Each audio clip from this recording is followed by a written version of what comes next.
来是郭文铁昨暝来发布着上新的竞选影片，讲这个影片内底是暗藏先机。这个第31秒的画面出现着选举的公报，这个公报的面顶，郭文铁的副手是黄珊珊，侯友宜的副手是郭志温。 网友话讲，莫非火车真正驶走了？侯友宜是来回讲，迄是广告片，看看咧、笑笑咧就过去了。原来这个广告是8月、9月就已经拍好势了。民众党讲，为着要维持善意，才会等到昨才来发布。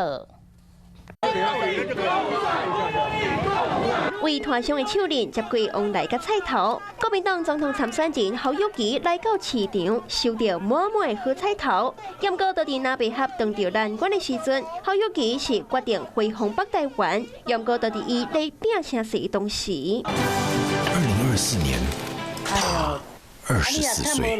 民进党总统参选人郭文铁上新的竞选影片暗藏玄机，其中第31秒的画面，若出现选举公报，顶悬也个是郭文铁配黄珊珊、侯友宜甲郭志温的组合。这敢讲是南北合的火车，真正贵站吗？这个广告大概是在8、9月份的时候就已经拍摄了，不过呢，因为 呼应这个蓝白合，我们也认为说要保持一个比较善意还有弹性的态度，所以这个广告呢是一直压到了11月份才公布。怎么这么关心我呢？谢谢大家了哈，反正这都是选举过程的一个广告插曲嘛，你就把它当成一个广告片嘛，大家就一笑置之吧。看南北关系外交，侯友宜副手马龙也未决定，前总统马英九也出手了。侯科配 或是柯侯配来跟赖萧配对比民调，谁能够胜出，我们就支持谁。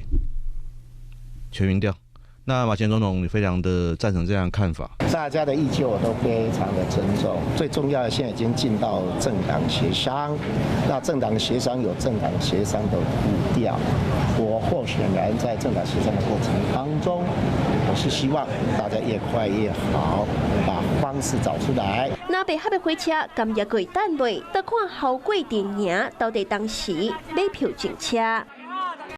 Hello， 我是主播王韵竹，想要抢先掌握最及时的新闻资讯吗？赶快订阅、按赞、开启小铃铛，随时锁定华视新闻 YouTube 频道。